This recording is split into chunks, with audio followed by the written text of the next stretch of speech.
Perkenalkan, nama saya Yuliana Desna Mariuma Bariloko dari Prodi Ilmu Gizi Universitas Trisakti Yogyakarta. Saya akan menjelaskan materi patofisiologi penyakit degeneratif dengan tema diabetes gestasional. Sebelumnya, saya akan menjelaskan tentang apa itu diabetes gestasional. Mungkin sudah banyak yang pernah mendengar tentang diabetes gestasional. Diabetes gestasional adalah keadaan di mana kadar glukosa darah tinggi pada ibu hamil, dan cenderung orang yang sudah menderita diabetes gestasional akan menderita diabetes tipe 2. Seseorang dikatakan berisiko terkena diabetes gestasional jika usianya itu lebih dari 25 tahun saat hamil, karena orang yang memiliki usia di atas 25 tahun ketika hamil lebih berisiko terkena diabetes gestasional dan juga memiliki kelebihan berat badan sebelum hamil. Hal itu juga dapat menunjang seseorang terkena diabetes gestasional, apalagi jika BMI-nya di atas 25 yang bisa dikategorikan obesitas atau memiliki riwayat keluarga dengan sejarah diabetes.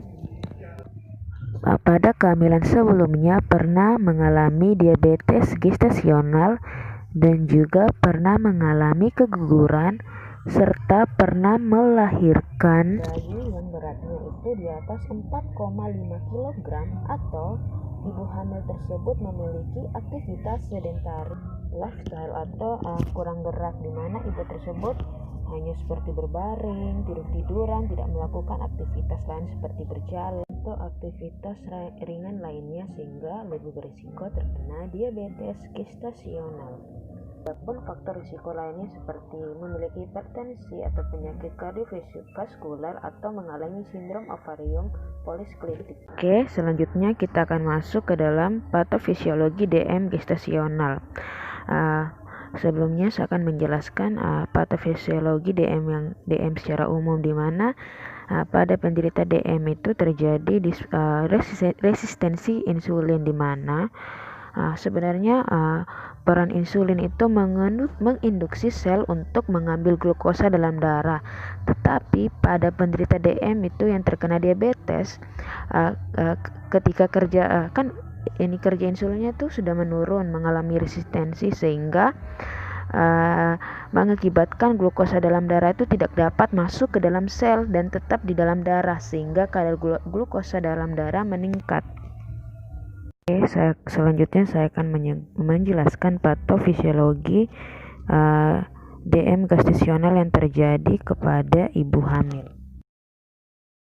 Nah, pada saat kehamilan itu akan ada penghubung antara bayi dan ibu yang biasa kita sebut itu plasenta. Plasenta berfungsi untuk menyalurkan nutrisi dan oksigen pada bayi, serta menghasilkan hormon pada masa kehamilan yang berfungsi untuk masa pertumbuhan bayi.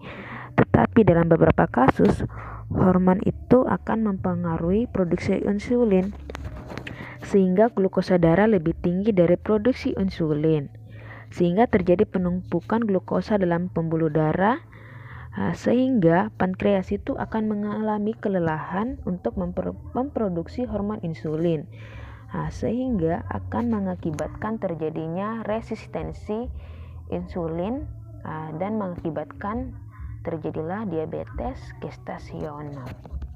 Pada penderita diabetes gestasional sangat perlu dilakukan pembatasan makanan, khususnya karbohidrat, dan makanan ataupun minuman yang mengandung gula harus dibatasi agar diabetes gestasional yang dimiliki itu memicu terjadinya komplikasi. Namun yang perlu diingat adalah nutrisi yang dikonsumsi harus tetap memenuhi nutrisi dari janin. Disarankan pada kondisi ini untuk tetap berkonsultasi dengan dokter sehingga mendapatkan diet yang tepat, sehingga nutrisi dari janin tetap terpenuhi.